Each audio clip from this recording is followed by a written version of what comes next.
excepcionais no dia de Boa noite a todos. É um prazer estar com pessoas tão excepcionais nesse dia 10 de outubro, Dia Mundial da Saúde Mental, um tema que é extremamente relevante e que tem ocupado aí as pautas de várias discussões. Doutora Silvia, é um prazer ter a senhora aqui, doutora Rosana Zanella, doutor Joaquim Clemente, Pamela, doutora Andrea Coloa, novamente aqui conosco. Isso é bom, né, Andréia? Gostou da nossa dinâmica e agora é cadeira cativa aqui no programa. A Rosana, por primeira vez conosco, a Rosana aqui do Brasil, doutor Joaquim também, primeira vez aqui conosco, é um prazer tê-los aqui. E eu vou passar a palavra, então, para a doutora Silvia, para ela fazer os cumprimentos da noite, antes de nós começarmos aí a abordar os temas. Doutor Paulo Teixeira vai participar, vai chegar um pouquinho depois, porque está em atendimento, doutora Selma Oliveira também. Então, boas-vindas a todos e começamos mais um Desconversas. Silvia, com Silvia, você. com você. Então, boa noite a todos. Antes de mais, muito obrigada por terem aceito o meu convite. Eu tenho que confessar que achei sempre que devia ter uns suplentes, não fosse alguém recusar. Aceitaram todos, já não pude convidar mais ninguém. É um gosto e é muito bom saber que estamos todos dispostos a falar de um tema que ainda é muito preconceito.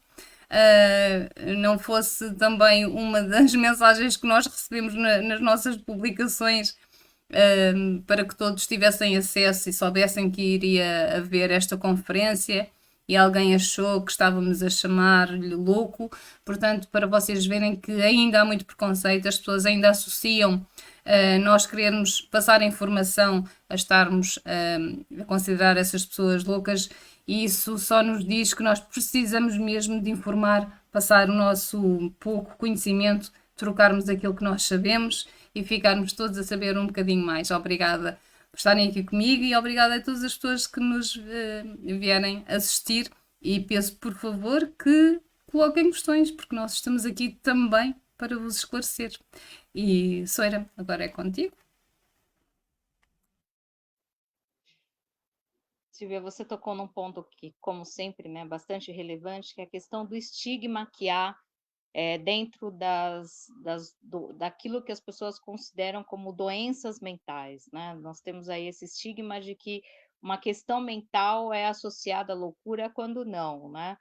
Nós deveríamos nos preocupar em cuidar da nossa mente, como nos preocupamos em cuidar dos nossos corpos, né?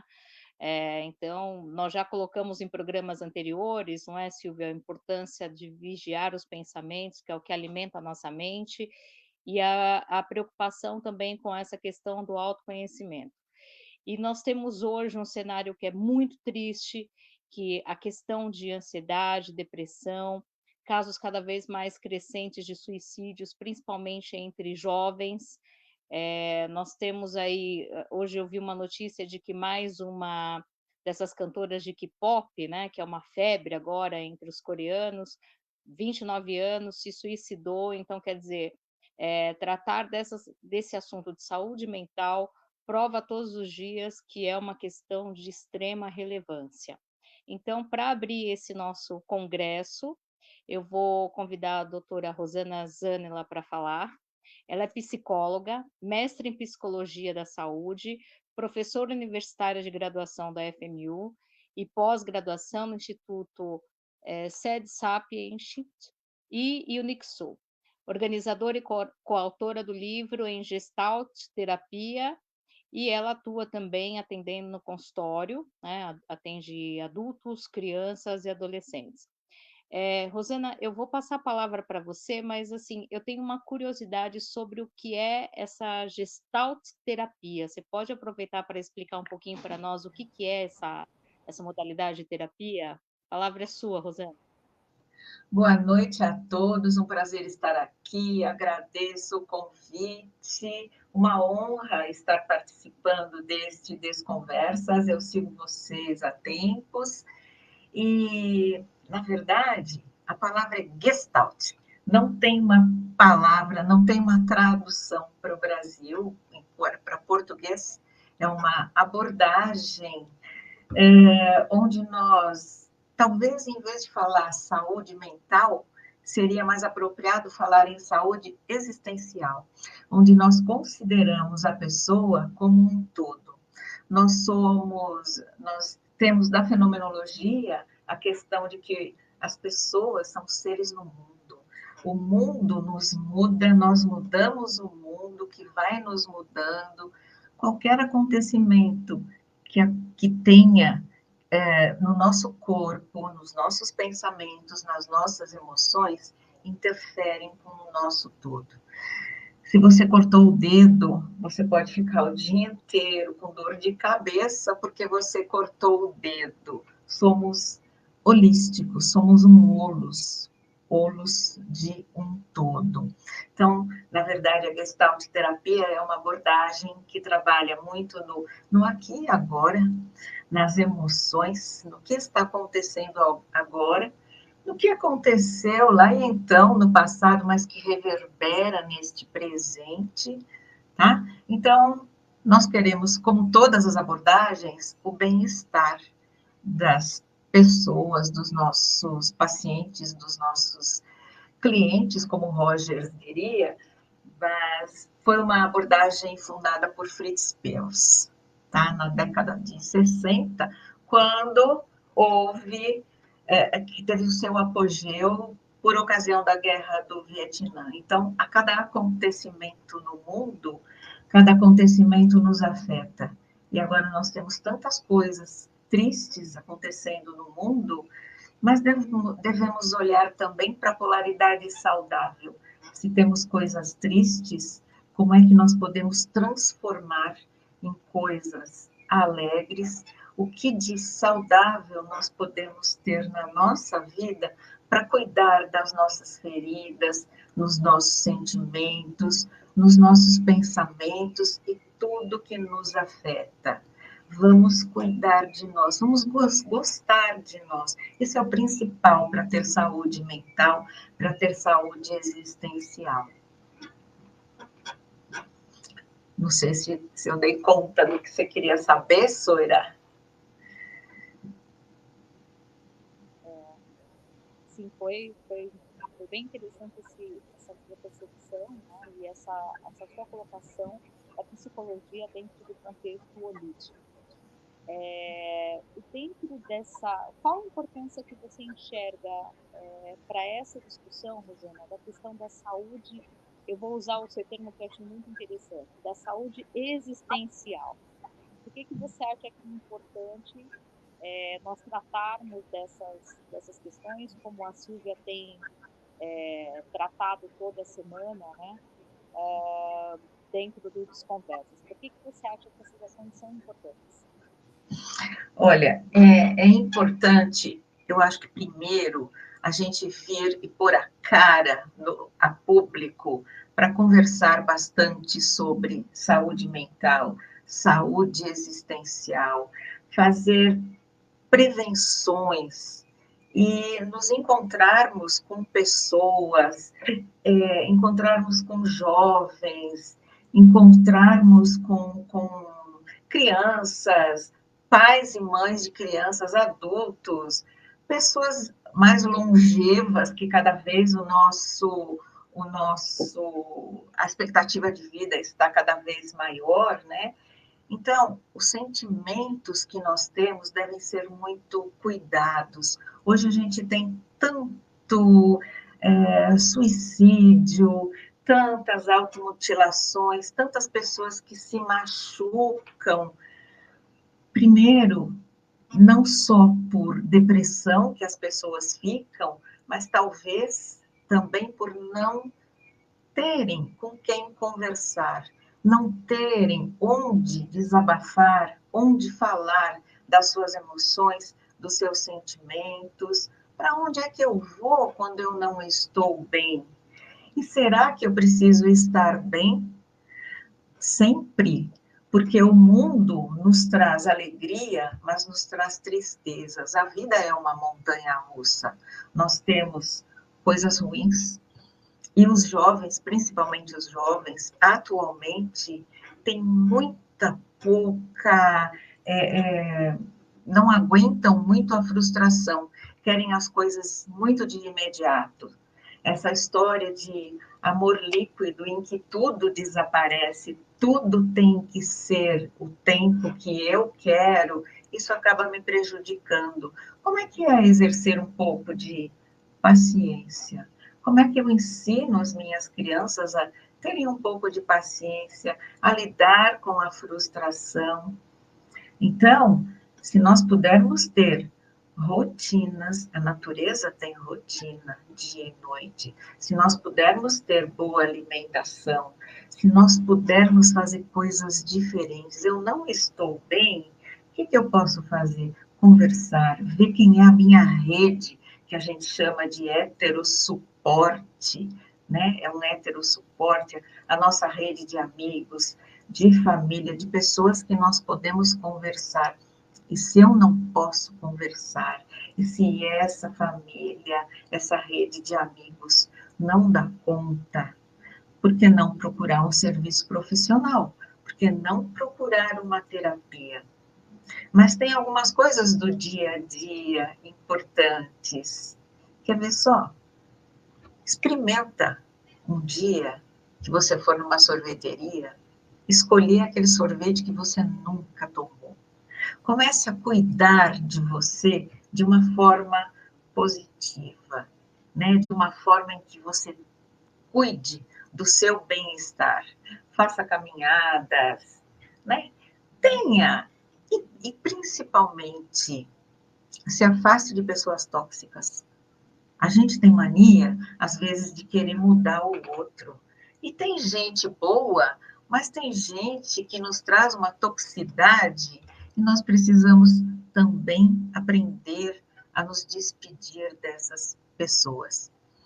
Uma outra coisa, e que vocês outro dia colocaram tão bem, é o rir. Rir é o melhor remédio. Rir, sorrir é um ato de resistência. Rir, brincar. Um dos meus motes é brincadeira é coisa séria. E às vezes a gente deixa a nossa criança interna lá atrás, deixa ela vir para fora, brinque, cante. A Soira não está aqui, a Soira que gosta de cantar. Eu ia dizer que, né, quem canta seus males espanta, mas quem canta mais encanta do que seus males espanta. Então, como que é cuidar do nosso bem-estar? Deixar pessoas saudáveis nos aproximar da gente. Ficar um pouco longe das telas. Entrar, passear pela natureza, fazer caminhadas, cozinhar. Se meta na cozinha, faça alguma coisa diferente. E neste momento pós-pandemia, a pandemia trouxe tanta ansiedade, trouxe tanta depressão. Vamos conhecer essa nossa ansiedade. O que essa ansiedade está querendo contar para mim? O que eu estou precisando? O que a minha depressão está querendo contar para mim? Porque nós também podemos ser todos depressivos, mas cada um tem uma vida diferente da outra. Então, como é a nossa singularidade ao lidar com esses sintomas, com esses transtornos, com as nossas angústias, e como é que nós podemos prevenir isso, esses sintomas e essas doenças mentais? Vamos cuidar da nossa existência. Eu penso um pouco por aí, né? Muito obrigada, Rosana. Vou só pedir então a opinião aqui então do nosso enfermeiro, o enfermeiro Joaquim Clemente, e vou pegar naquilo que a Rosana acabou de dizer, que o nosso corpo dá sinais, não é? Enquanto enfermeiro, acha que, por exemplo, quando alguém demora mais tempo do que aquilo que era suposto a recuperar, isso pode ser um indicador de pouca saúde mental, por exemplo? Ora, boa noite. Foi uma honra este convite que me foi lançado. Não tenho qualquer dúvida que isso é um aspecto que está mais do que comprovado. Eu disse depois na altura que ia abordar aqui um bocadinho a questão da institucionalização das pessoas mais idosas, e isso nota-se muito, porque quando o idoso sai da sua rotina, ou seja, ao longo da vida nós vamos nos adaptando, né, das diferentes fases da vida, vamos nos habituando ao envelhecimento, vamos ganhando novas estratégias para lutar contra isso, e para absorver e para estar bem com isso, como diz a Rosana, a nossa criança, a nos acompanhar neste processo. Quando ele chega a este tipo de instituições, seja por maltração, seja uma agudização do seu estado de saúde, ou seja até porque a família não tem capacidade ou não pode continuar a cuidar dele, às vezes as coisas parecem que ficam um bocadinho esquecidas. Ele sai da sua zona de conforto, sai da sua zona habitual, e isso leva a ansiedades, leva a depressões, leva a potencializações e a agudização das próprias demências, que muitas vezes agudizam nestas situações. E o idoso muitas vezes sente também aquela situação do abandono, rejeição familiar. Pronto. Isto é um bocadinho que se passa com todos, como disseram há um bocadinho, a pandemia veio trazer isto tudo, que as pessoas não estavam habituadas a este tipo de regras e depois tivemos que aprender quase a viver outra vez. E nessas situações há ali coisas que ficam esquecidas, porque a pessoa continua a ser aquela pessoa, ela tem que reconhecer, continua a ser ele próprio, não é? Mas passa a ser o utente de uma instituição, continua a ser um membro da família e nós nunca nos podemos esquecer disso, e começa a ser um membro da nova sociedade. Isto é aquilo que nós na enfermagem também temos já há algum tempo, que é a abordagem holística do utente. Nunca se pode olhar para o utente só numa versão, tem que se olhar sempre em todas as versões. Muitas vezes o utente, quando refere um problema, quando refere uma doença, às vezes precisa mais de 2 dedos de conversa do que propriamente de um medicamento. Isto está mais do que visto. Agora, qual é o problema destas situações, além de ser ainda um bocadinho um tabu? Porque é que é desvalorizado muitas vezes? Porque se eu tiver uma pessoa que na rua, ou mesmo numa instituição qualquer, caia, tenha uma queda, faça uma fratura, uma ferida, isso está à vista. Isso vê-se. É um sinal físico, está ali, está presente. Mas estas situações não. Isto não se vê, fisicamente não se vê. E porquê é que muitas vezes não é visível, especialmente nestas situações em que as pessoas estão institucionalizadas? Primeiro, instabilidade das equipas multidisciplinares é cada vez maior. Falta de profissionais. Os profissionais quase não têm tempo para conversar com os utentes. Nós nunca os conhecemos. E se nós não conhecemos a pessoa, e a pessoa só se deixa conhecer quando tem confiança com quem trabalha, na maior parte das vezes é assim, isto vai passando despercebido, isto vai potencializando situações, vai potencializando a doença. Quando nós estamos, e isto já está mais do que comprovado cientificamente, eu não trouxe agora aqui um estudo para vos mostrar, mas há estudos sobre isto, quando nós não estamos bem na nossa saúde mental, o nosso sistema imunitário baixa as defesas. O stress baixa as defesas, a depressão baixa as defesas e as pessoas acabam por ter doenças físicas consequências da sua doença mental. Portanto, quando olhamos para uma pessoa, temos que olhar para o seu todo e tratá-la como um todo. E temos que ter cuidado daquilo que está muitas vezes por trás, que não se vê na cara da pessoa. Pelo menos numa fase inicial, depois mais para a frente irá potencializar outro tipo de situações e outro tipo de doenças, não é? Não sei se respondi. Sim, completamente. Já agora, aproveitando essa área em específico, que é a da terceira idade, acaba por ser um bocadinho um contrassenso, porque o estado mental agrava realmente a situação física das pessoas, mas depois também há muita relutância em aceitar a ajuda, neste caso, do apoio psicológico, como nós sabemos os dois, não é? O que é que acha? Sim, é verdade, é verdade. Não é fácil às vezes, lá está, como saiu de todo um ambiente que lhe era familiar, temos que ser nós a interagir junto da pessoa e tentar integrá-la mais. Uma pessoa só quando está integrada é que se deixa depois atingir por outros patamares. Uma pessoa que é estranha num serviço, que nós não temos qualquer empatia ainda com a pessoa, não conseguimos levá-la depois a aceitar determinado tipo de situações que acontecem, a aceitar determinado tipo de ajuda. E nós sabemos que isso não é fácil às vezes. Eu muitas vezes tenho referenciado algumas situações, mas depois para as pessoas aceitarem que necessitam de ajuda, isso não é fácil. Portanto, isso tem que ser um trabalho contínuo, não pode ser só um trabalho de hoje e depois voltar daqui a um mês, não, tem que ser um trabalho contínuo, um trabalho de insistência, um trabalho de conhecimento e muito trabalho junto da própria pessoa. Eu há bocadinho falei na questão das equipas multidisciplinares. Nós damos o comprimido, damos aquilo. Muitas vezes não é isso que a pessoa precisa. A pessoa precisa de contacto físico, precisa de contacto humano. Nós somos humanos, quer a gente queira, quer não, cada vez menos por causa das telas, que já foram faladas há bocadinho. Nós falamos muito por trás das telas e cada vez menos cara a cara. Nunca será igual. Uma conversa cara a cara é sempre diferente. Uma conversa por online é bom, potencializa muita coisa que antigamente não se podia fazer, mas nunca será igual a o calor humano, não é possível ser substituído por qualquer computador, por qualquer tela informática. Nem tem cheiro, não é? Não tem calor nem tem cheiro. Quando nós estamos ao pé de alguém, obviamente que é sempre diferente.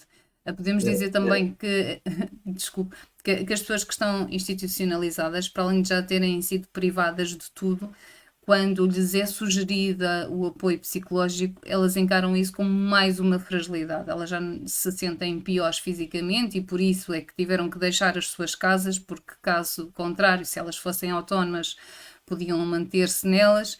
E o facto de lhes sugerirmos apoio psicológico faz pensar que ainda estão piores do que aquilo que elas também querem aceitar, e isso muitas vezes, essa recusa de ajuda acaba por agravar em muito a situação. Nós os dois que trabalhamos com a terceira idade e que nos deparamos com isso todos os dias, aqui importa pedir-lhe a sua opinião, o que cada um de nós pode fazer para contribuir. Já falou aí na importância das equipas multidisciplinares, infelizmente isso nem sempre está na nossa mão, porque nós às vezes gostaríamos muito de manter alguns elementos e infelizmente eles não podem continuar. Do pouco que cada um de nós pode fazer, o que é que acha que nós podemos, em que medida é que nós podemos contribuir para a saúde mental dos mais velhos, que dentro em breve seremos nós? Isso é um aspecto importante, é que muitas vezes nós falamos destes assuntos, mas não nos podemos esquecer que o envelhecimento é um privilégio, nem toda a gente lá chega, e nós quando estamos a falar de idoso, estamos a falar de nós daqui a uns anos se tivermos saúde para lá chegar e se tivermos o privilégio de conseguir atingir determinados patamares dessas pessoas. Nós podemos fazer uma coisa que hoje cada vez se faz menos, que é conversar com eles. O problema da equipa multidisciplinar, às vezes a equipa existe, o que não é a estabilidade dessa equipa. Hoje há um enfermeiro João, amanhã há o enfermeiro Manuel, no outro dia é a Joana, no outro dia é a Cristina, e nunca se chega a ganhar uma empatia com o idoso. Com o idoso, ou seja, com a pessoa. Eu estou aqui a falar do idoso, mas isto é válido para qualquer pessoa. Se eu não tiver confiança, se eu não ganhar empatia com determinada pessoa, eu nunca vou deixar que chegue a um determinado ponto do relacionamento e nunca vou aceitar que aquela pessoa que eu desconheço que me vá insinuar ou que me vá fazer algum tipo de aconselhamento, porque eu não os vou seguir. E isso é muito importante. E há bocadinho falei aqui no calor humano e é uma questão que às vezes até é polémica quando falamos nisso, que é a questão do toque terapêutico. É insubstituível. Agora, para eu tocar em alguém, e quando se fala em toque terapêutico, fala-se do toque nas mãos, um apertado de mãos, eu tenho que ter confiança com essa pessoa. Não chega um pé de um desconhecido e lhe agarro nas mãos, não é? Senão a reação pode não ser aquela que nós estamos à espera, não é? E isso é insubstituível. Uma boa conversa, um bom relacionamento, uma boa interação de toda a equipa com aquela pessoa, ela vai se sentir mais confortável e provavelmente poderá aceitar ajuda. Eu sei que isto não é assim tão simples e é mais a vossa área, não é? Mas o importante é conversar com eles, não os ignorar. Muitas vezes, eu sei que isso muitas vezes acontece. Não devia ser, mas muitas vezes acontece, infelizmente. Pamela, vamos tentar, não é? Isto não está fácil, mas a Pamela também é enfermeira. Eu fiz questão de a convidar, porque a par também com o enfermeiro Clemente, foi quem tratou das minhas mazelas e ele cuidou-me tão bem. E é mesmo nesse sentido que eu achei que era uma das pessoas ideais para convidar, porque nós sermos acolhidos, a parte técnica pode ser bem feita por qualquer pessoa, mas a parte humana, a forma como nós somos acolhidos faz toda a diferença também na nossa recuperação. E daí eu ter achado tão importante convidar a enfermeira Pamela, que para mim foi espetacular, portanto acredito que seja também para as outras pessoas, porque ela também não me conhecia de lado nenhum, portanto deve ser assim para todos. Pamela, boa noite, vamos tentar que seja desta. Boa noite, boa noite a todos. Boa. Muito obrigada pelo convite, espero que me estejam a ouvir. Sim? Boa, ok. Mais uma vez, muito obrigada pelo convite nesta conferência. Foi um enorme prazer ter aceito e pronto, sinto-me lisonjeada pelo convite e pronto, claro que a experiência que tive com a Sílvia foi em contexto de trabalho, mas pronto, o que ficou após disso foi uma amizade que entretanto surgiu e portanto também em contexto de trabalho surgem coisas boas e portanto a partir daí tem-se vindo a desenvolver esta amizade e portanto que nos tem levado também a estes momentos de partilha e portanto para mim também tem sido ótimo poder partilhar pronto, estes conhecimentos com todos vós. Pamela, eu fico a pensar que efetivamente a parte emocional está muito ligada à nossa capacidade não só de recuperarmos, como há bocadinho falei com o enfermeiro Clemente, mas também do próprio grau de dor, não é? Vocês, pronto, vou sabendo umas coisas, porque também trabalho em contexto mais ou menos hospitalar, e vocês avaliam o grau de dor. Será que a parte emocional que está associada àquilo que se está a passar, ao contexto, pode ter uma implicância, pode agravar ou, por outro lado, suavizar o grau de dor? Pode, sem Pode, sem dúvida. dúvida. E efetivamente é assim, a dor emocional, neste caso, pronto, que concretamente que estamos a falar, ainda é um conceito que, no meu entender, não é muito explorado, a nível dos profissionais de saúde no geral. Ou seja, nós na nossa formação académica, eu sou enfermeira generalista, portanto tive uma formação, pronto, de enfermagem geral, ainda não tive a oportunidade de fazer uma especialização, mas pronto, na nossa formação académica nós abordamos a área do controle de dor, temos, pronto, aulas sobre estratégias farmacológicas de alívio da dor e não farmacológicas também. Posso-lhe enumerar uma série de fármacos que ajudam a aliviar a dor, estratégias não farmacológicas de alívio da dor física. Agora, dor emocional, durante a minha formação académica, posso lhe dizer que nunca me falaram e eu nunca tive contacto com esse conceito ao longo da minha formação académica. Quando me formei, fui trabalhar para um serviço de neurocirurgia. A minha carreira profissional foi essencialmente a nível hospitalar.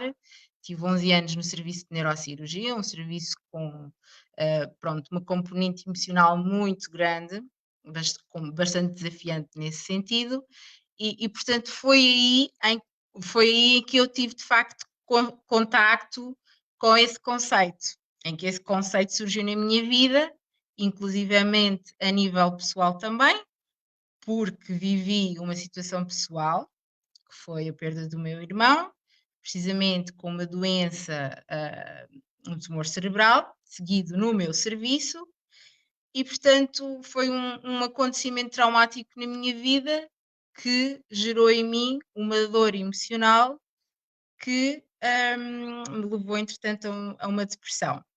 E portanto só depois de eu viver, experienciar a dor emocional, é que eu consegui compreendê-la, porque até então eu não tinha ideia do que era dor emocional. Eu sabia controlar a dor dos meus doentes, aliviar a dor física, mas não compreendia a dor emocional que muitos deles tinham e manifestavam, mas eu não conseguia compreendê-la.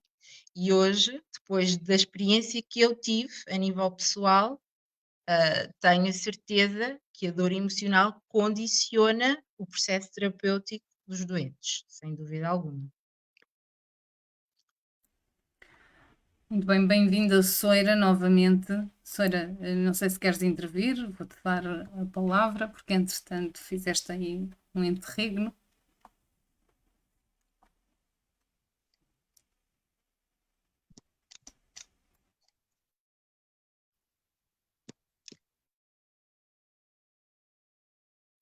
Bom, isto são as coisas normais de um direto e, portanto, Soira, parece-me que está com algumas dificuldades. Quero agradecer muito, tanto à enfermeira Pamela como ao enfermeiro Joaquim e à Rosana, como é óbvio. E vou perguntar à doutora Andrea se já falamos aqui muito das dores emocionais muito associadas às dores físicas. Em que medida é que o teu trabalho tem se direcionado para aliviar essas dores? Diz-me tudo, Andrea.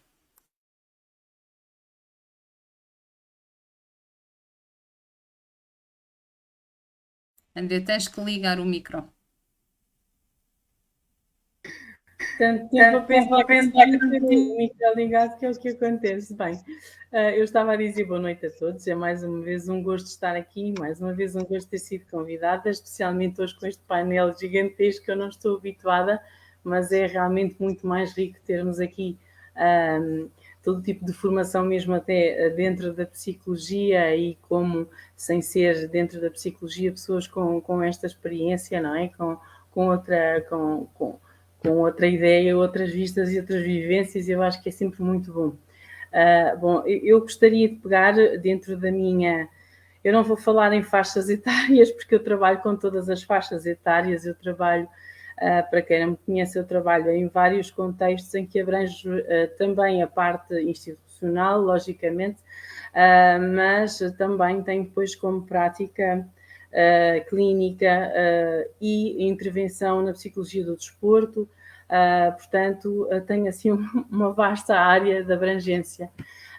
Eu vou pegar um bocadinho ali, vou voltar atrás, e claramente que eu concordo absolutamente com a visão holística, porque sem ela não vamos a lado nenhum. E quero falar aqui daquilo que tenho quase 90% ultimamente nas minhas consultas diárias. Bem, de forma assustadora, realmente a ansiedade assolou-nos a todos, não é? Já existia, mas nos tempos de hoje temos vindo a aumentar, não é? Quer associada a outras perturbações, como a depressão, ou até mesmo como perturbação ao sintoma. Eu sei que nós estamos aqui para falar em saúde mental, mas para chegarmos à saúde mental temos que explicar o porquê é que é importante e as perturbações que existem por trás. Neste momento, eu acho que o mais problemático é porque realmente esta ansiedade que está presente em várias perturbações aumentou em todas as faixas etárias e é realmente assustador. Ou seja, se já era grave, não é? Os seus sintomas assumiram-se ainda mais sob a forma de, como a doutora Rosana disse há pouco, de automutilação, ideações ou tentativas suicidas. O que agrava mais ainda, não é? Isto é, ou seja, aquilo que já tornava as rotinas incapacitantes anteriormente e, portanto, por si só já era muito mau, neste momento está cada vez mais a colocar vidas em risco. Portanto, exige ou uma intervenção mais precoce ou, melhor ainda, medidas de prevenção. Eu, na prática clínica, sinto muito isto, e como estava a dizer, quase 90% dos atendimentos têm a ver ou com sintomas ou com a perturbação de ansiedade ou pânico, independentemente da faixa etária. Como em tertúlias anteriores também dissemos, talvez possa justificar, digo eu, não estou a basear-me em estudo nenhum, mas parece-me a mim que é óbvio, e penso que a doutora Rosana, eu não consegui ouvir muito bem na altura em que a doutora Rosana prestou o seu testemunho, mas penso ter percebido, e eu estou de acordo em que poderei justificar, talvez, com a falta de estruturação familiar de uma forma emocional. Eu penso que as famílias também elas se sentem em apuros e até podem ter alguns valores e forças de antigamente, mas eu penso que já não se sentem capazes, já não se sentem suficientes para transmitir segurança, sejam aos filhos ou aos familiares. Também eles desenvolveram inseguranças que eu acho que eles nunca pensaram vir a ter. Com esta conjuntura atual social e económica e o medo do desconhecido, como nos trouxe a pandemia, tudo isto, lá está a tal visão holística, nós não podemos deixar de parte e aceitar que fragilizou toda uma sociedade dos dias de hoje. Portanto, no fundo, eu acho que as famílias, no geral, acabam por se sentir numa corda bamba em que por baixo não veem uma rede. E nós temos que começar a fornecer essa rede. Seja no apoio comunitário, no apoio particular, seja onde quer que seja. Mas, se não se importarem, eu vou, a Silvia, deixar aqui as perturbações e vou então falar sobre a saúde mental, não é? Porque estamos a tentar enfatizar e celebrar a saúde mental e, portanto, eu vou tentar associar a uma das partes da minha prática, vou associar o bem-estar ou a saúde mental às boas práticas de atividade física, que também já foram aqui faladas. Não sei se é isso que pretende, Silvia. Estás à vontade, desde que fales de saúde mental, e nós não podemos falar de saúde mental sem falarmos de perturbação ou de falta de saúde, não é? Portanto, estás à vontade. Eu acho que sim, é assim, é mais fácil encontrarmos aqui pessoas neste conjunto tão rico que possam vir a falar noutras perturbações e noutro tipo de intervenções do que propriamente este. Eu dou muito ênfase a este, sou sincera, porque eu acho que é essencial, porque é indiscutível a importância de movimentar o corpo, não é, nas nossas vidas. Nós sabemos que o facto de haver atividade física contribui para a produção de hormonas e neurotransmissores de bem-estar. Pelo menos nós sabemos e queremos dar a conhecer a pessoas que ainda não saibam. É aí que está o segredo do bem-estar que nos transmite a atividade física. Muitas vezes o nosso cérebro assinala a necessidade de nós reequilibrarmos a produção destas hormonas, que sejam elas a serotonina, a dopamina ou as endorfinas, quando a nossa vida sedentária, começa a dar em excesso, o corpo pede movimento ou então é capaz de sucumbir a alguma perturbação. Então, quando estas hormonas estão em desequilíbrio, pode haver perturbações, em especial, por exemplo, a depressão ou a tal ansiedade, uma vez que elas estão muito ligadas ao humor e são perturbações que realmente são da área do humor dentro da nossa área. Acaba por haver um desejo do organismo, um exercício físico na procura de um alívio deste mal-estar, destas indisposições, destes maus humores.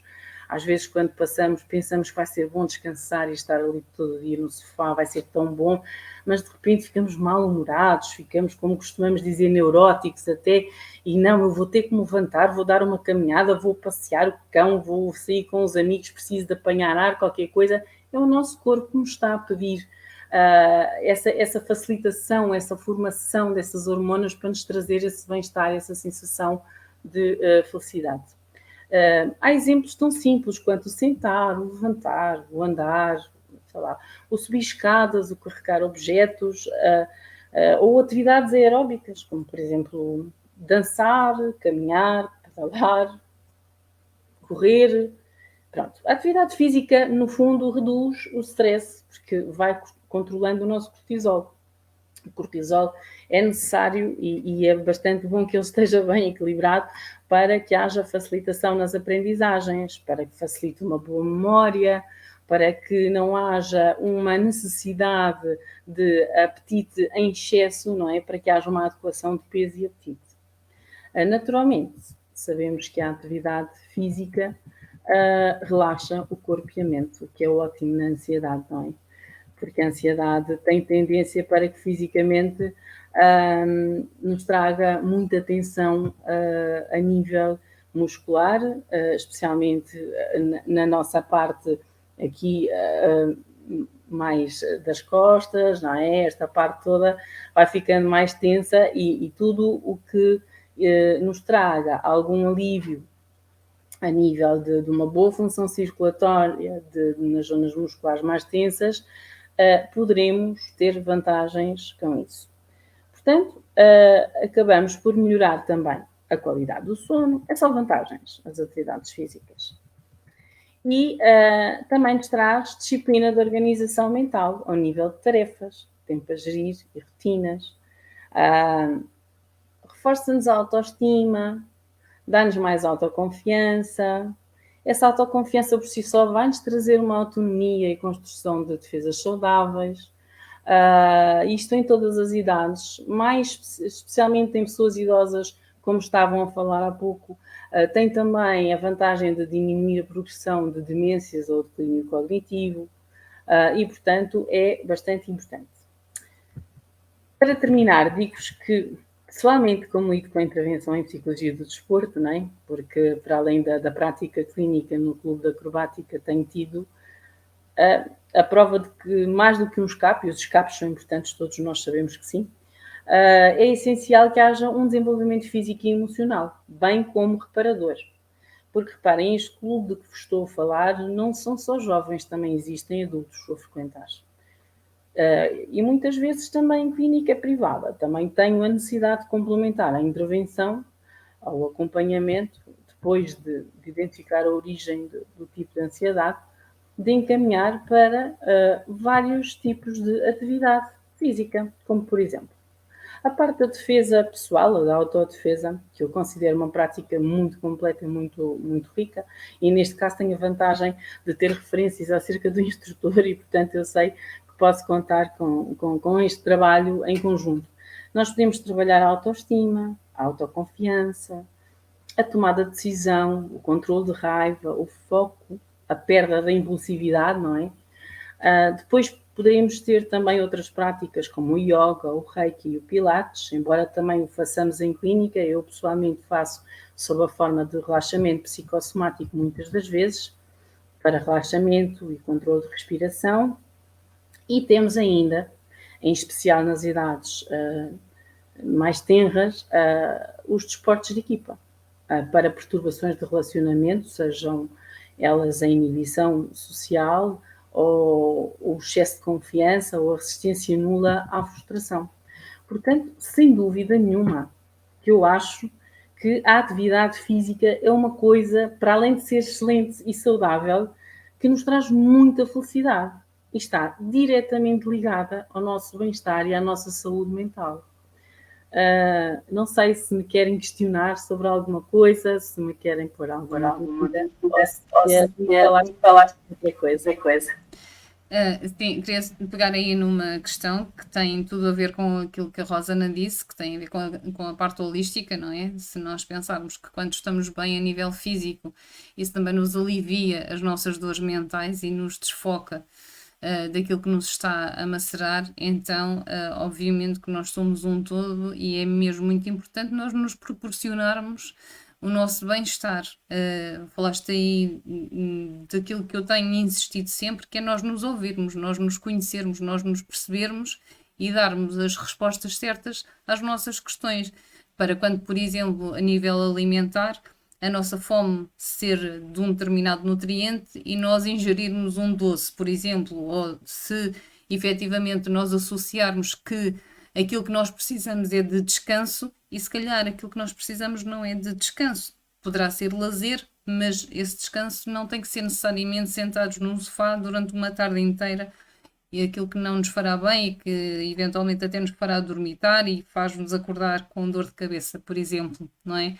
Depois, por outro lado, o exercício físico remete-me, obviamente, a maior irrigação sanguínea, consequentemente, a uma ativação do metabolismo, e tudo isto também nos ajuda a raciocinar melhor, a tomar melhores decisões, a estarmos melhor com nós próprios. Portanto, com certeza que o exercício físico só vai colaborar para a nossa saúde mental. Rosana, concordas? Totalmente. Cuidar do corpo, cuidar da mente, cuidar do corpo, mente. E uma coisa importante de tudo que vocês falaram e que eu quero acrescentar é o autoconhecimento, a importância do autoconhecimento. É saber nos conhecer para saber quando eu não estou bem, o que é que eu estou precisando, como eu vou buscar ajuda. O que eu posso fazer para cuidar desse meu bem-estar? Posso ir ao médico, eu posso ir ao dentista de repente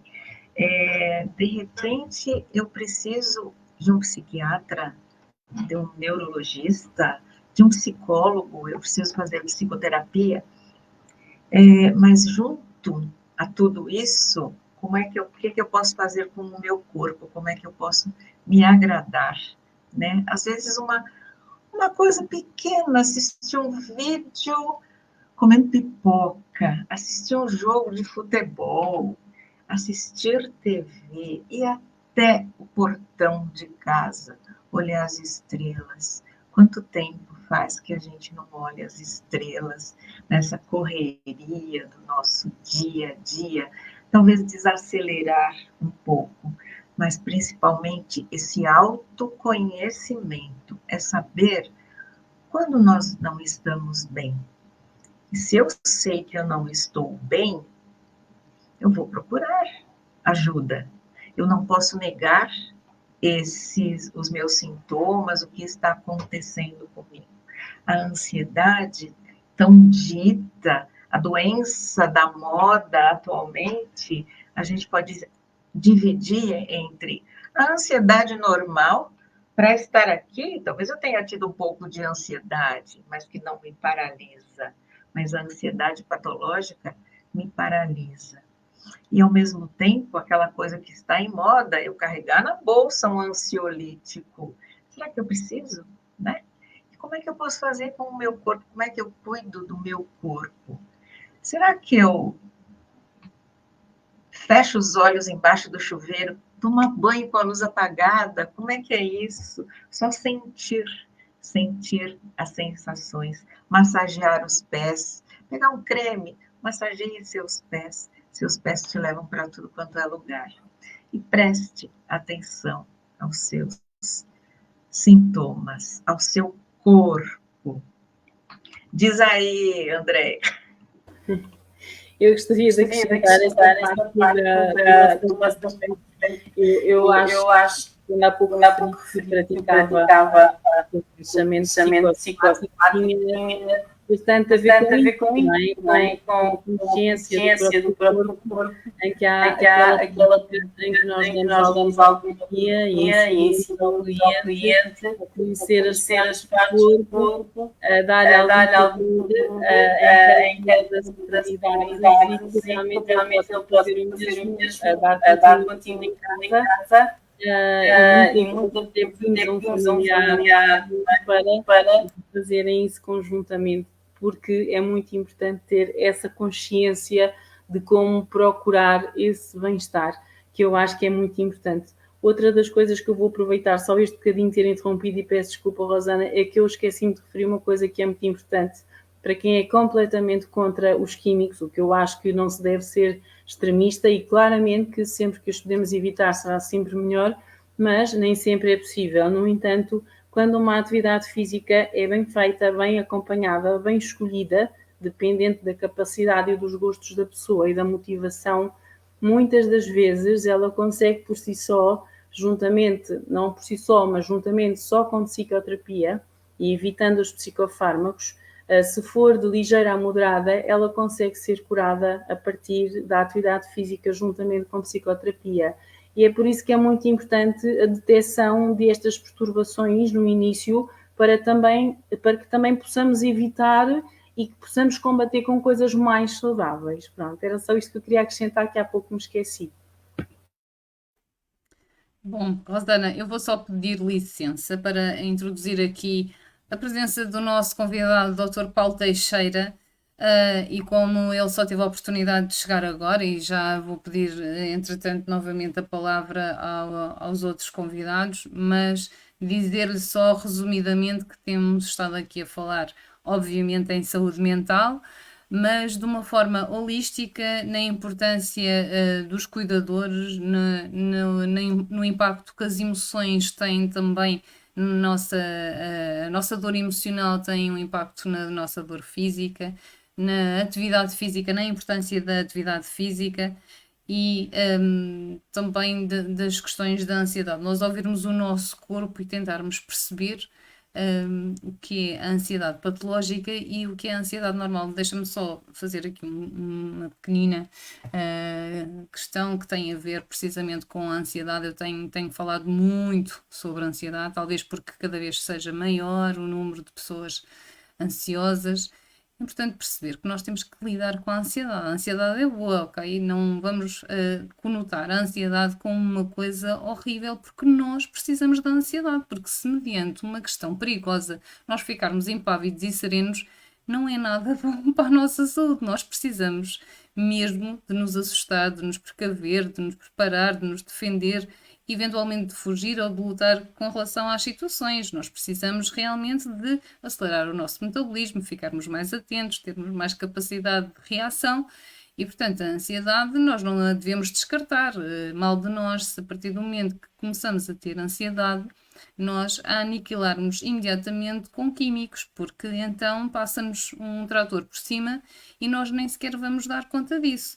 Outra coisa completamente diferente é o que a Rosana falou, que é a ansiedade patológica, em que, mediante uma situação que aparentemente não se justifica nós pormos todo este arsenal em marcha, ainda assim nós ativamos todo o nosso organismo. Isso é uma coisa completamente diferente e não vamos misturar tudo, não é? Nós não podemos ou não devemos, a partir do momento que temos uma dor, tomar uma medicação, a partir do momento que nos sentimos deprimidos, tentar logo eliminar isso, porque nós temos que viver a dor, temos que a perceber, temos que ver de onde é que ela vem, temos que tentar lidar com ela, e só quando efetivamente nós percebemos que não está ao nosso alcance, de uma forma individual, e que precisamos de ajuda, aí sim, então pedirmos ajuda a quem é especialista na área. Era só este pequenino resumo que queria fazer, para ficar um bocadinho inteirado daquilo que temos estado a falar, Paulo, e agora a palavra é tua, diz-me o que é que tens a dizer sobre a saúde mental. Terás muito a dizer, mas penso que fales apenas numa área. Um bocadinho. Ora, antes de mais, boa noite. Peço desculpa por este meu atraso, mas eu só terminei as consultas há 15 minutos atrás, sensivelmente. Portanto, não deu para entrar mais cedo. E obrigado por toda esta... Antes de mais, obrigado pelo convite e para estar presente convosco na comemoração deste Dia Internacional da Saúde Mental, que se comemora 10 de outubro, mas que deve ser relembrado todos os dias, não é? Tal como o Natal é todos os dias, sempre que o homem quiser, mas a saúde mental também todos os dias, tal como a nossa saúde física. Bom, aquilo que vocês falaram e que a Sílvia fez o resumo, portanto, tem sido o ponto forte de toda também daquilo que eu falei durante o dia de hoje, da ansiedade, e concordo com tudo aquilo que foi exposto. Portanto, nós precisamos realmente da ansiedade. A ansiedade é nossa, é inata e que nos permite realmente defender perante as adversidades da vida e daquilo que nos vai acontecendo no dia a dia. Uma das coisas que eu queria aqui abordar, se me permitissem, é apenas um tópicozinho, uma ligeira, não vou alongar muito, porque já entrei numa hora avançada e eu não quero avançar ainda mais na hora, e eu peço à doutora Sílvia o favor eu adoro falar, e portanto se eu começar a falar muito e muito rápido, por favor mandem-me abrandar o ritmo, está bem? Ou então calar-me de uma vez por todas. O que é que eu quero falar? De uma coisa que muitas das vezes escapa não a nós técnicos, mas às pessoas que sofrem de doença mental, nomeadamente dois tipos, duas perturbações, que é a ansiedade e a depressão, também, que têm a ver com a alimentação. Vocês falaram do desporto, vocês falaram da atividade física, tudo isso é muito bom para combater realmente, para termos uma boa saúde mental, tá bem? Mas também é importante nós percebermos que o próprio doente, sem se ter essa noção, não é? A pessoa que tem ansiedade ou depressão, muitas das vezes utiliza a alimentação como forma de refúgio, como compensação daquilo que está a sentir, daquela sua dor emocional. Está bem? E, portanto, nós temos que perceber que a alimentação é importante para o nosso bem-estar, porque nós precisamos de energia, temos que ir buscar os alimentos, temos que ter uma alimentação cuidada. Nós, geralmente, aqui em Portugal, temos uma alimentação mediterrânea. Portanto, devemos ter esse cuidado, mas também temos que ter a noção de que as pessoas que têm estas patologias, por vezes, tendem a compensá-las por outra situação, nomeadamente, se eu estiver chateado. Quem de nós, às vezes, chateado, ou que está num dia um bocadinho de chuva, está a ver séries na televisão, não tem mais nada para fazer, ok, então vou fazer umas pipocas, vou comer um chocolatinho, e vou fazer qualquer coisa para compensar este meu tédio, está bem? O mesmo se passa com a tristeza, o mesmo se passa com a ansiedade, está bem? Os alimentos para utilizarem ou para diminuírem o nosso foco, a nossa dor emocional, e que nos permite compensar. Eu estou a falar de alimentos, mas como posso estar a falar de outra situação qualquer, como, por exemplo, do uso excessivo de álcool. Uma coisa é bebermos um copo ou dois de vinho às refeições, também depende do tamanho do copo, não é? Mas outra coisa é eu chegar a casa de um dia estando triste ou estando depressivo, e que já me aconteceu em alguns doentes, e beber uma garrafa inteira de vinho, não é? Estamos a falar de 750. Portanto, isto aqui é muito. Uma coisa é também fazermos isto uma vez por semana, porque estamos entre amigos e é dividido entre todos. Outra coisa é eu fazer isto todos os dias, não é? Quer dizer, eu não ganho propriamente para a garrafeira, E, portanto, nós disso temos de ter a noção de que existe este perigo, não só das bebidas alcoólicas, também de outras substâncias como o tabaco, como as drogas, está bem? E isto é importante nós ressalvarmos e percebermos que a nossa emoção também come, ok? Nós também precisamos de alimentar a nossa emoção e devemos de alimentá-la bem, não é com estas situações, e termos a noção de que aquilo que eu estou a comer, tá bem? Se aquela vontade que eu tenho de ingerir alimento, se é realmente uma fome física, porque nós temos essa necessidade, porque somos seres biológicos e a fome faz parte, tá bem? Ou se não, eu só vou comer porque eu tenho aquela fome emocional, aquela sensação de tristeza, aquela sensação preciso daquela sensação de aconchego, preciso de me sentir minimamente bem, sem ser só os outros a dizer, olha, estás bonito, ou estás feio, ou estás isto, ou estás agora, anda a passear connosco. Não, eu sinto-me sozinho e então eu tenho que compensar isso, ok? Portanto, toda essa situação e que aparece de repente, não é aquela sensação de fome que surge gradualmente, isso é uma fome física, toda aquela sensação de fome que surge de repente, de que eu tenho que me sentir reconfortante e, portanto, eu não vou buscar algo que me alimente, mas sim que me reconforte, geralmente é os doces, portanto, a parte da doçaria, ou vou fazer outra coisa qualquer, está bem? E que não paro de comer mesmo quando estou saciado. Também isto é muito importante, porque geralmente na fome física, eu quando estou saciado não consigo comer mais, estou mesmo no meu limite. Na fome emocional ou na alimentação emocional, nós temos tendência a comer cada vez mais. Porquê? Porque a origem não é física, a origem é emocional, então eu necessito de ir continuamente alimentar aquela minha emoção, aquilo que eu estou a sentir naquele momento. Está bem? Claro que depois isto vai originar o quê?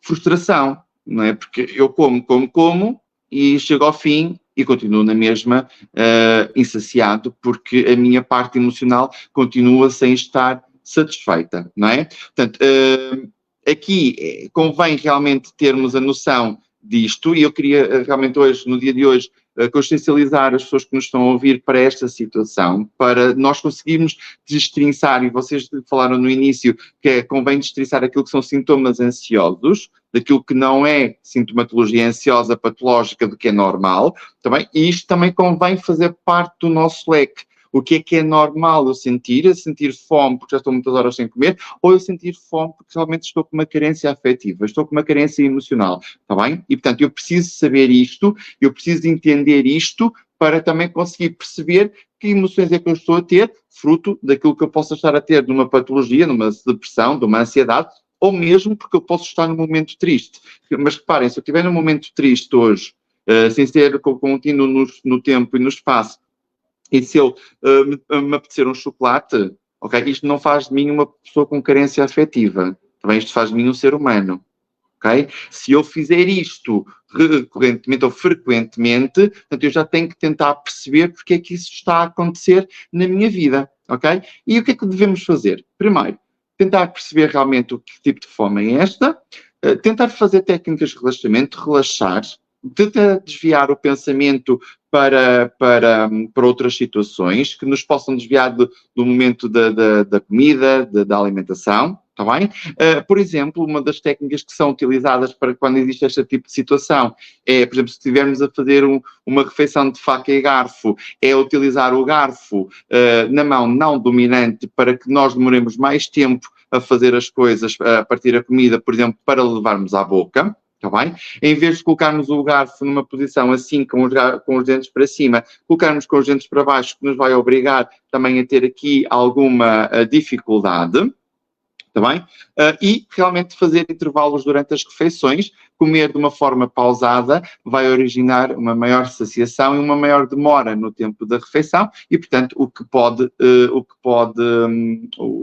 ajudar na diminuição desta alimentação. Tentar não fazer várias coisas ao mesmo tempo, e hoje em dia é uma das coisas que se verifica muito, portanto, se estamos a comer, vamos tentar comer, não vamos tentar comer, ver televisão, ouvir música, estar ao telemóvel, no WhatsApp, no Facebook, no Instagram, por aí fora, está bem? Estamos à mesa, devemos apreciar a refeição, não estar aqui com situações extras, está bem? E olhar para nós próprios e fazer uma introspeção. Essa é a parte mais importante. E tentarmos perceber o que é que realmente está a acontecer connosco, porque é que nós estamos a ter aquele tipo de comportamento. E por fim, então, de brincadeira, recomendo um desafio, que é que se tiverem com fome, utilizem pauzinhos chineses, se não conseguirem fazer, para irem comendo. Se não tiverem prática, ótimo, porque assim vai demorar cada vez mais tempo. E então assim vai depois acabar a saciação mais rapidamente, está bem? E fazer uma coisa muito importante, que é olhar para nós, olhar para o nosso corpo, olhar, apreciar e não nos criticarmos, está bem? Aceitarmos e sermos assim. Nós somos seres humanos, temos qualidades, temos defeitos e vai ser assim o resto da nossa vida, está bem? Não vamos querer a perfeição porque ela não existe. Pronto, espero ter ajudado e contribuído. Eu tentei ser o mais sucinto possível para não demorarmos realmente muito tempo e espero que tenham, se tiverem questões, podem colocar, como é óbvio. Não penso que vais já embora, não é? Chegaste agora e já estás a querer despachar-te. Não, bom, vou já aqui colocar então um comentário de alguém que nos está a assistir, que é o Miguel Pinela, e que diz que eu bebo um copo quando estou triste. Bom, um copo não me parece que seja grave, não é? Acho que até lá está, faz de nós pessoas normais. Nós precisamos, é por isso que os copos existem, não é? Senão não existiriam. Bom, mas aquilo que tu falaste, então, faz-me pensar que tanto na questão dos doces como noutros consumos tem a ver com zonas do nosso cérebro que nos promovem sensações de prazer imediatas. E lá está, é uma análise errada que nós fazemos daquilo que nós achamos que precisamos. Não precisamos, não é aquilo que nós precisamos, mas como aquilo é mais rápido de acontecer, dá-nos essa ideia. Nós temos essa urgência, não é? De, lá está, eliminar tudo aquilo que nos provoca desconforto da forma mais rápida possível. O que depois, a longo prazo, nos faz sentir ainda pior, não só porque não resolve a nossa situação, como no caso, por exemplo, da alimentação, nos provoca eventualmente excesso de peso ou obesidade e que nos traz um outro problema para além daquele que nós já tínhamos, não é? É difícil conseguirmos identificar, eu falo sempre aqui. E vou-me repetir, obviamente, na questão de nos conhecermos, é muito importante nós nos conhecermos. Já falamos aqui, por exemplo, a Rosana falou de nós sabermos sequer identificar a que especialista é que nós devemos recorrer. Às vezes as pessoas nem sequer sabem se são de ir a um neurologista, a um psiquiatra, a um psicólogo, aonde é que devem recorrer, porque não se conhecem e também porque não têm informação. E então nos mais velhos, eu vou pedir então a enfermeira Joaquim para me dizer. Nos mais velhos, então, eu acredito, porque também acontece quando vão à minha consulta, que eles se queixam de uma coisa, mas se calhar, no fundo, é de outra coisa qualquer que realmente eles têm a patologia, não é? Sim. Eu aí, nessa questão da pessoa se conhecer bem, eu acho que quando a pessoa se conhece bem e sabe que não está bem, independentemente seja o motivo que a leva a procurar ajuda, o que interessa é mesmo procurar ajuda. Porque a primeira porta onde ela bate até pode não ser a certa, mas depois a partir daí ela é encaminhada. O que ela não pode, e se a pessoa não se conhecer bem, pode não estar bem, continua a não estar bem, o problema começa-se a agudizar e ela não consegue procurar ajuda. A partir do momento em que procure, mesmo que a primeira porta não seja até aquela em que ela efetivamente precise, a partir daí o profissional que lá estiver, se tiver cuidado, se o ouvir com atenção, depois pode encaminhá-lo corretamente já a partir daí. Pronto. Gostava também de deixar aqui uma indicação ao Dr. Paulo, que eu gostei de ver, gostei de ouvir aquela questão dos pauzinhos, a necessidade de aguçar o engenho, sabe? Às vezes as pessoas treinando chegam lá. Pronto, Silvia, era só essa preocupação. Portanto, é importante procurar ajuda. Se a primeira não for certa, depois a partir daí a pessoa será encaminhada com certeza e há de chegar a bom porto, digamos assim, nessa sua procura. Muito obrigada, é efetivamente isso, mas eu devo confessar que como bastante sushi mesmo com pauzinhos, portanto não sei se isso é uma boa ideia, Dr. Paulo, mas fica aqui a sugestão. Obviamente, muito obrigada, Pamela, daquilo que nós temos estado a falar, o que é que te sugere dizer? Faz-te sentido aquilo que os colegas têm estado aqui a dizer, se calhar enquanto conjunto, não é? Porque não bastará ter atenção a uma área, mas se calhar a várias áreas para realmente nós conseguirmos a nossa saúde mental.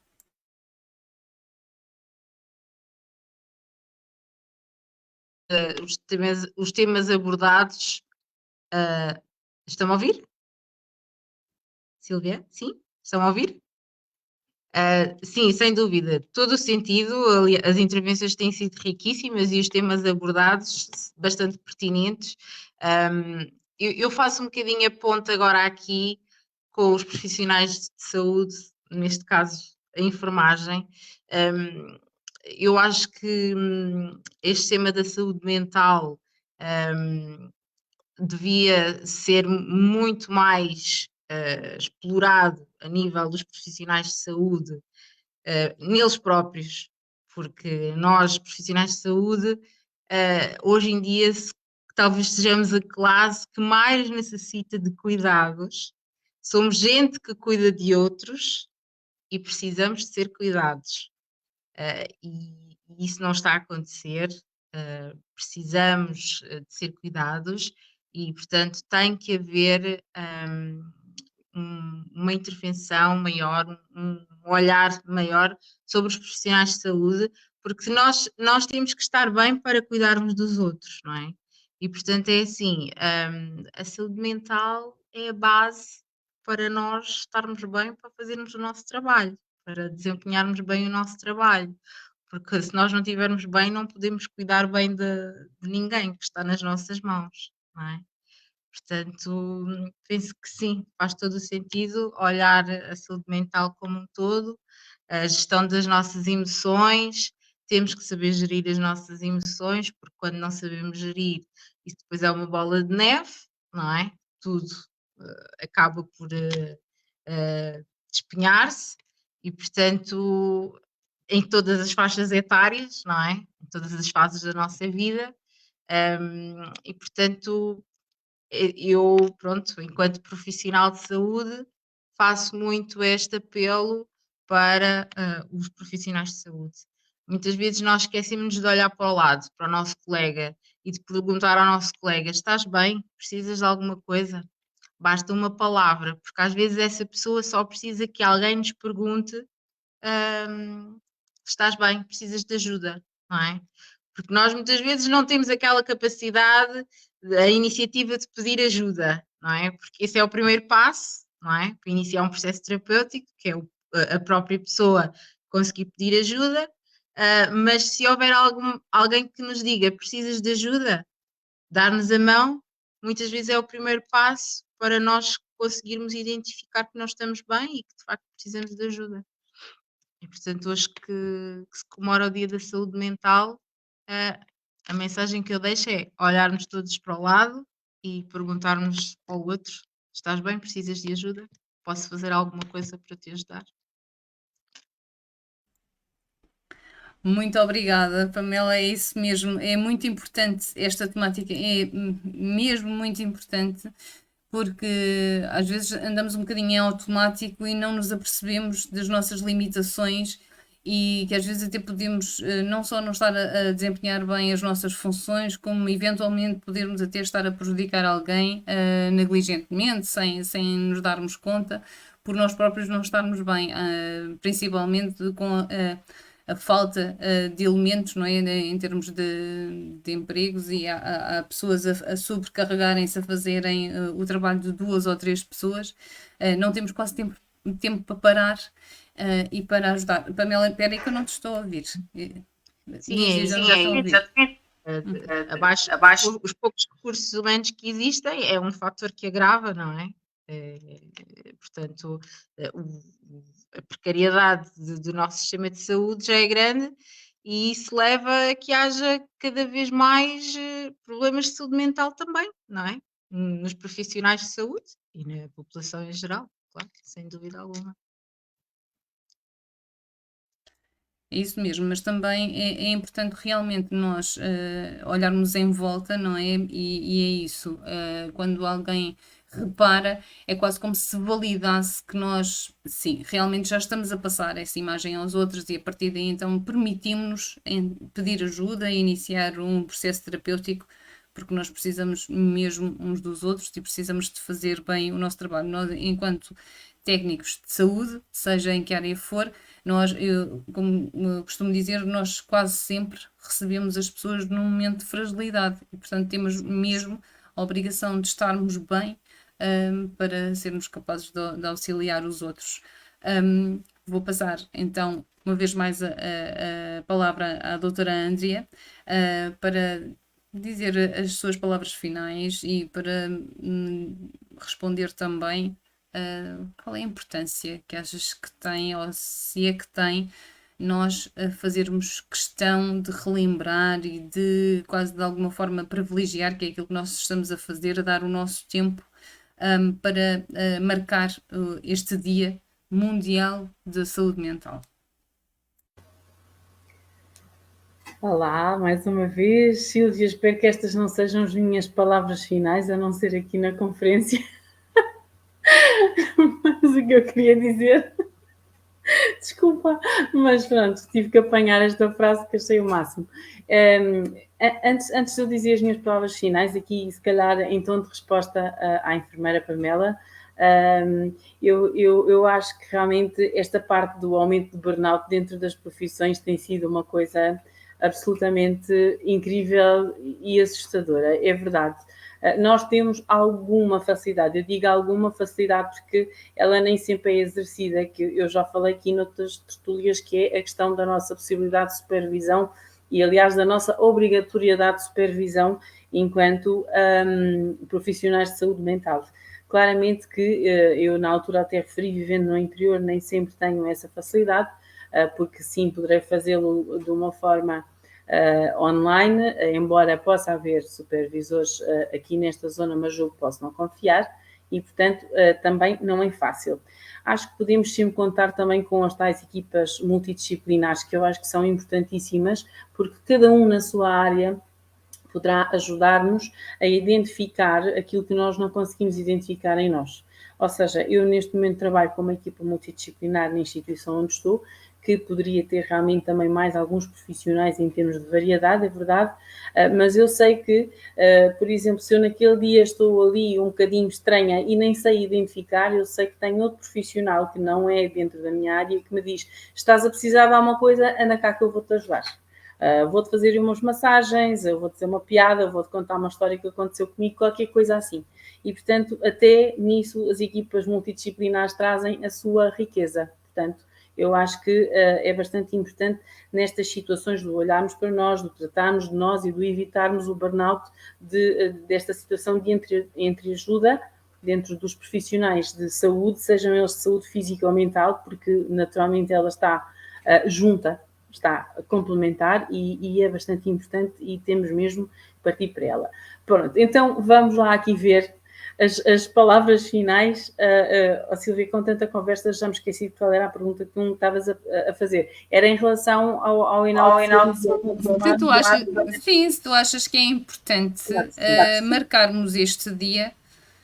Estes dias às vezes parecem um bocadinho banais, não é? Porque se marca dia de tudo e de mais alguma coisa, não é? Eu vou pegar nas palavras do Paulo, não é? Eu no Natal também já não recebo prendas e continuo a festejar. Portanto, na realidade, Natal é quando um homem quiser, da mesma forma que os dias de saúde mental são todos os dias, não é? Pronto, e nós temos que continuar a insistir, até porque é a nossa área, até porque eu não acredito que algum de nós viva apenas pelo dinheiro que se ganha, mas sim pelo amor à camisola, porque todos nós amamos aquilo que fazemos, quase de certeza.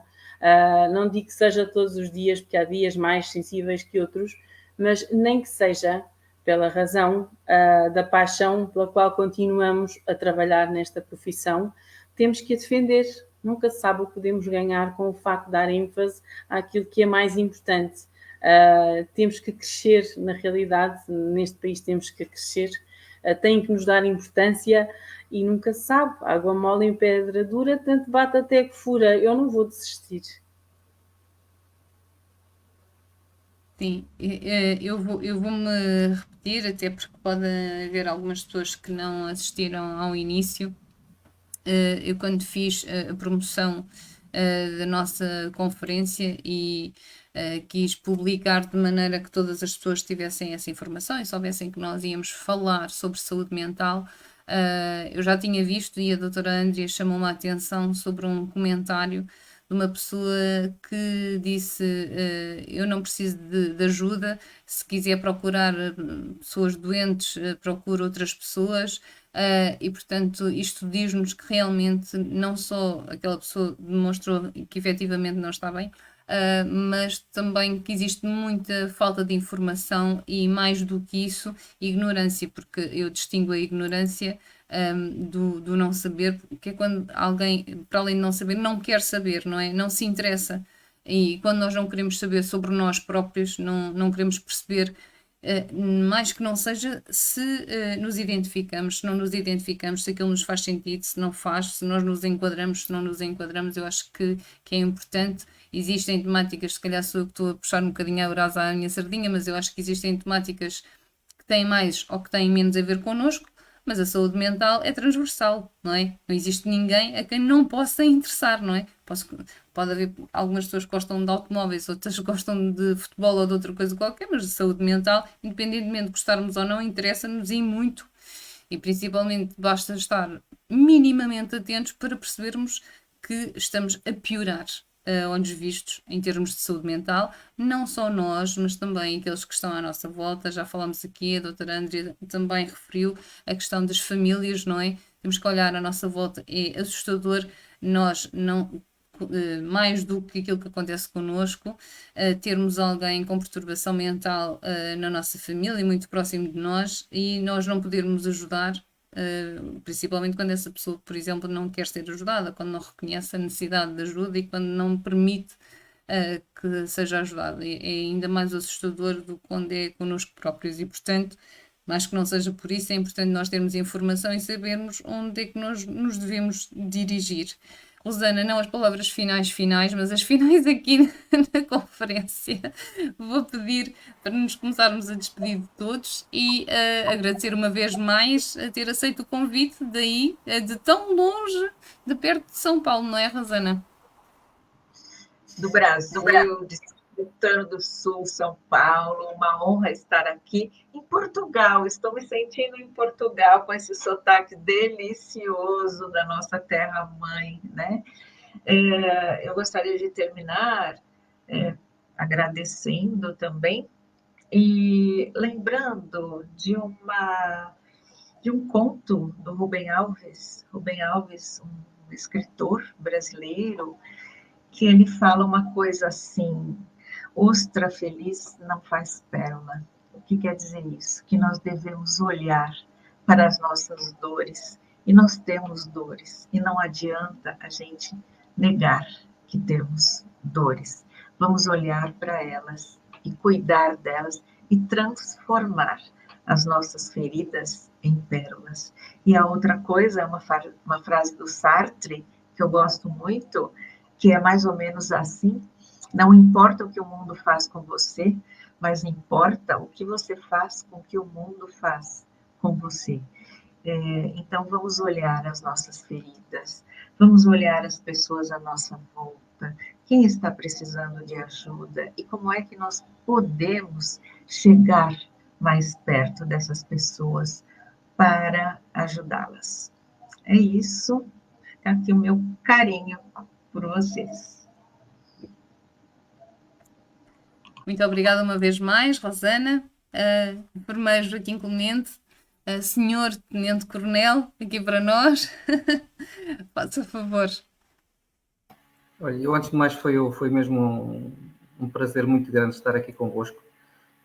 Foi muito rico tudo o que nós ouvimos aqui e acho que toda a gente devia de assistir, porque foram abordados aqui muitos conceitos e muitas realidades, essencialmente realidades. Eu acho que se deve trabalhar muito nesta área da saúde mental de maneira a que a gente a possa se preservar e não ter que a tratar, porque isso é que é importante, como em todas as áreas, o importante é a prevenção e não depois o tratamento. Mas se ela tiver que ser tratada, é importante que as pessoas saibam que podem pedir ajuda e que podem ser ajudadas. Pronto, isso é que é muito importante também. Eu acho que hoje ficou aqui bem patente essa questão. De resto, resta-me agradecer a todos, foi realmente riquíssimo, foi muito gratificante estar aqui convosco, e obrigado, Silvia, pelo desafio. Eu tive que correr as unhas todas antes de entrar, mas pronto, foi a primeira participação em situações deste género, foi muito rico mesmo e muito grato a todos. Obrigado. Eu é que agradeço, a Pamela está-se ali a identificar completamente. Hoje foi o dia dos enfermeiros irem à chapa e, portanto, Pamela, então, as tuas palavras estão muito bem. Correu muito bem. Partilho das palavras do enfermeiro Clemente, também para mim foi uma estreia, e portanto, mas acho que correu bem, pronto, tive uns percalços no início, com isto das tecnologias, eu e as tecnologias, confesso, a enfermagem eu domino, agora tecnologias não. Mas sim, olha, sem dúvida, pronto, vou repetir-me um pouco, mas mais uma vez foi um enorme prazer. Como digo, as intervenções foram riquíssimas. Obrigado, Silvia, muito obrigada, sou grata realmente pelo convite. São 22h54, estou aqui de sorriso aberto, depois de um dia de trabalho, e muito contente, muito feliz por estar aqui a fazer parte desta conferência. Muito obrigada, um resto de boa noite para todos e sejam felizes. E até à próxima, bem brevemente, não é? Muito obrigada. Bom, eu vou pedir então à Andrea mais umas palavrinhas para não serem as finais, não é? Porque pronto, só para dizer adeus então a todos. Eu estava a tentar ligar aqui o meu microfone. Pois que agradeço mais uma vez por estarmos aqui todos juntos. Eu acho que eu estava com algum receio porque achei que era muita gente precisamente para estas novas tecnologias e que isto iria ser um bocadinho complicado até na passagem de palavra. Nós realmente temos duas moderadoras ótimas. Hoje houve uma delas, teve também ali alguns percalços, mas eu sei que ela é ótima na mesma, não é? Porque a Soeira andou ali um bocadinho desaparecida, mas eu sei que podemos sempre contar com ela e a doutora Silvia portou-se muito bem, como sempre, e portanto tudo funcionou lindamente. No início realmente parecia que o som estava ali um bocadinho estranho, mas eu achei ótimo e acho muito bom cada vez mais nós misturarmos áreas, porque é assim que deve ser e nós devemos trabalhar todos em conjunto e eu acho ótimo aprender convosco todos, foi ótimo, muito obrigada e boa noite a todos. E cá está a saúde mental, é precisamente o que a Pamela estava a dizer há pouco, está aqui estas horas com este sorriso e com este bem-estar, não é? Porque estivemos a falar de coisas que importam, coisas que nos fazem bem e coisas que nós sabemos que fazem bem aos outros, que é isso que é das coisas mais importantes. Portanto, desejo-vos uma ótima noite, espero poder repetir, está bem? E fiquem todos muito bem. Eu estava aqui a tentar. Espera aí, só um bocadinho, espera. Eu passo-te já e dou-te o tempo todo do mundo. Estava mesmo só a tentar que o Dr. Paulo se despedisse para depois te dar as palavras finais. O Paulo também anda aqui, eu acho que ele caiu, espero que ele não se tenha magoado. Paulo, consegues agora? Eu acho que ele nem sequer... Eu volto para esse Dr. Paulo. Paulo, estás a ouvir? Acho que não. Então, vamos lá, Soeira. As tuas palavras finais, não é? Porque isto hoje não foi fácil para ti. Acho que em termos de ligação não estava a ser possível, mas infelizmente penso que não tiveste a oportunidade de ouvir os nossos maravilhosos convidados, mas terás com certeza a oportunidade mais tarde. Já agora vou-te pedir também a ti para me dizeres qual é a importância do Dia da Saúde Mental, do que... apesar da área ser diferente, mas tens alguém tão interessado nesta área e claro que estás sempre pronta a te informar e partilhar a tua informação. Soeira.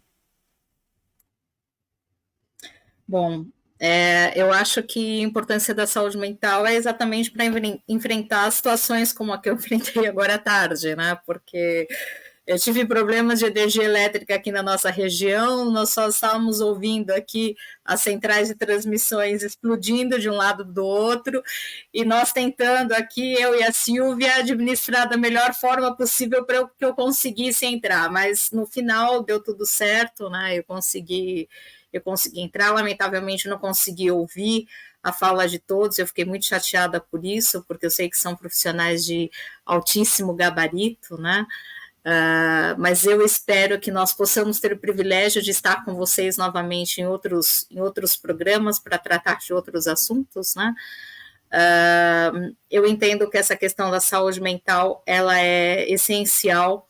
Eu faço trabalhos de mentoria e esse é um dos pontos que eu tenho insistido com as minhas mentoradas, né? A questão do autoconhecimento, que a doutora Silvia e eu sempre falamos, né? Durante todos os programas a gente sempre dá um jeito de colocar o autoconhecimento, isso é essencial, e essa questão do autoconhecimento nos permite saber quando algo acaba saindo daquilo que é o nosso padrão, né? Eu gostei muito do termo de saúde existencial que a doutora Rosana usou. Eu acho que é muito mais fácil de romper paradigmas quando você coloca essa questão da saúde existencial no lugar da saúde mental, né? Eu acho que é um termo que fica melhor. Mas a mensagem que eu queria deixar para todos, né? E já passar a palavra para o Dr. Paulo Teixeira para ser as palavras finais hoje do programa e as iniciais de muitos outros. Eu só queria deixar uma frase que eu gosto bastante, que me norteou tem me norteado durante toda a minha vida, que é do Ralph Waldo Emerson, e faz muito sentido com aquilo que eu ouvi da Pamela, né, da doutora André, do doutor Joaquim. Eu não consegui ouvir nada do Dr. Paulo, mas assim, o pouco que eu consegui ouvir deles vai muito no sentido dessa palavra, e eu sei que ele e a doutora Silvia coadunam com essa questão, né? Que uma das mais belas compensações da vida de um homem é saber que ajudando a outros ajuda a si próprio, que é do Ralph Waldo Emerson, e eu entendo que essa é a proposta de todos que concordaram em dispor o seu tempo hoje para falar dessas questões, e é muito importante falar sobre esse tema para romper paradigmas, porque eu acho que são esses paradigmas ou estigmas que fazem com que nós tenhamos um número cada vez maior de pessoas com problemas de saúde mental. Exatamente porque elas não querem falar sobre isso, elas não querem olhar suas feridas, e quando a coisa, eu acho que foi a Silvia, o Dr. Paulo e a doutora Andréa num dos programas, eu lembro que um deles comentou sobre esse ponto, né, de que as pessoas deixam a coisa chegar numa situação em que ela é tão extrema, e aí nesse momento é que elas procuram ajuda. Mas e quem não consegue se conscientizar para procurar ajuda e acaba cometendo um ato mais extremo, como tirar a própria vida, que lamentavelmente tem sido uma coisa bem corriqueira. Então eu queria parabenizar todos por essa dedicação, por esse amor, porque isso é uma ação de amor. Vocês poderiam estar fazendo qualquer coisa nesse momento, mas se dispuseram a estar aqui para falar para as pessoas, porque é uma coisa que está vinculada à essência de vocês, né? A preocupação e o cuidado com o outro. Então, eu queria deixar os meus agradecimentos e parabenizar a todos, né? E a doutora Silvia, que teve esse desafio de conduzir tudo sozinha hoje, e agradecer pela amizade, pelo carinho dela, minha sister do coração, e deixar um beijo para todos e sinceramente eu espero ter oportunidade de nós estarmos juntos numa ocasião em que eu não tenha que ficar lidando com explosões de transmissores elétricos ao meu redor. Então, um grande beijo a todos e muito obrigada e meus parabéns. Paulo, é contigo.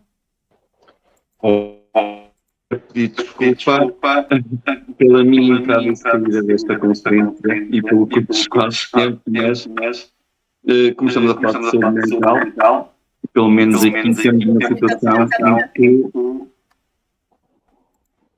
Ora, estou me virem aqui. Não percebo porquê. Conseguem-me ouvir? Conseguem-me ouvir? Ok, ótimo, porque assim já não estou a ouvir em eco. Muito bem. Portanto, como eu estava a dizer, antes de mais peço desculpa pela minha entrada e saída, e como estamos no Dia Internacional da Saúde Mental, portanto, hoje o dia começou com stress e terminou com stress, ainda continuo com as situações de stress. Portanto, nada melhor do que falarmos sobre saúde mental para gerirmos isto. Não ouvi as vossas despedidas, peço desculpa e espero não me repetir. Mas é importante realmente nós olharmos para a saúde mental como um todo, como disse a colega, e portanto, e termos a noção de que quer a saúde mental, quer a saúde física influenciam uma na outra, está bem? O ser humano é um só, e não podemos descurar a saúde física nem a saúde mental. Está bem? A saúde mental é um ato de amor próprio. Nós precisamos de nos cultivar, nós precisamos de nos trabalhar. O cérebro é um músculo, também precisa ser trabalhado, as emoções precisam ser trabalhadas. E, portanto, nós não nascemos e não aprendemos tudo e morremos sem saber nada. Também, mas é importante nós nos consciencializarmos que, em primeiro lugar, nós não conseguimos controlar rigorosamente nada na nossa vida e, portanto, temos de estar sempre com cuidado aos imprevistos, porque é aí que vão surgir depois realmente as situações de frustração e de não conseguirmos lidar com as situações. Portanto, o meu maior apelo é realmente procurar ajuda sempre que nós tivermos problemas de saúde mental, ou se quando não conseguimos perceber algumas das nossas emoções, tentar falar ou com um amigo, ou com um familiar, e se não conseguirmos ter ainda a resolução, falar então com um profissional que será encaminhado para as áreas respectivas e tentar perceber o que é que se passa com a pessoa. Também não deixar que todos estes problemas cheguem ao seu limite, porque é prática comum nós recebermos as pessoas já quando estão num estado muito avançado de emocional, tá bem? De fraqueza emocional, e que realmente não conseguimos trabalhar tudo ao mesmo tempo. Portanto, olhem por vocês, olhem, todos nós, devemos olhar para nós próprios, está bem? E tentar melhorar a nossa saúde mental no nosso dia-a-dia, fazendo exercício, tendo uma alimentação saudável, rindo, está bem? Chorando, indo a concertos, saltando, pulando, portanto, fazer tudo o que a vida nos permite fazer, enquanto a podemos fazer, porque só assim nós conseguimos viver plenamente, está bem? É o meu conselho para todos. Olha que bem que nós terminamos, não é? E pegar só aqui numa frase que o Dr. Paulo falou, que é e chorarmos também, porque é importante chorarmos. E é importante chorarmos no momento certo, não guardarmos para nós, porque depois vamos chorar no momento errado, quando já não faz sentido, quando já é tóxico, quando já chegamos a um limite, quando por uma coisa aparentemente banal, porque é a gota no copo d'água, aí sim nós expressamos as nossas emoções e depois sai tudo, não é? Sai aquilo que devia, aquilo que não devia, e portanto, se nós vivermos as coisas no momento certo, e pegando novamente nas palavras da doutora Rosana, temos que nos ouvir e nos permitirmos viver aquilo que nós estamos a sentir, para que possamos então ter a nossa saúde mental, tentarmos perceber de onde é que vem. Muita atenção, queria reforçar aqui a diferença gigante que é o autoconhecimento. Às vezes as pessoas fazem alguma confusão entre autoconhecimento e autoajuda. Livros de autoajuda não têm nada a ver, atenção, muito cuidado com os livros de autoajuda, porque quando nós não estamos bem e lemos alguma coisa, então podemos inclusivamente interpretar mal, e isso não nos ajuda em nada. Uma vez mais, quem recorre a livros de autoajuda normalmente está fragilizado e, portanto, tem muita dificuldade em analisar, em refletir e tirar realmente as interpretações benéficas para si próprio. Autoconhecimento é outra coisa, nós nos conhecermos, nós nos percebermos, sabermos porque é que tivemos aquela reação, porque é que temos aquela necessidade, porque é que aquilo nos incomoda, porque é que a outra coisa nos deixa desconfortável, e quando não conseguimos sozinhos lidar com essas situações, então pedirmos ajuda.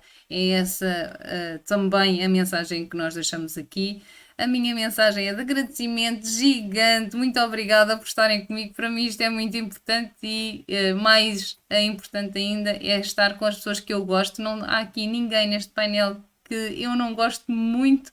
São todos muito importantes para mim e eu tenho o privilégio de estar todos os dias com pessoas que eu gosto, porque uma das coisas que também foi dita é que nós não devemos estar com pessoas tóxicas, não devemos estar com pessoas que nós não gostamos, e enquanto depender de nós, vamos sempre fazer essa seleção e escolher para termos perto de nós as pessoas que nos fazem bem, porque isso também nos ajuda na nossa saúde mental.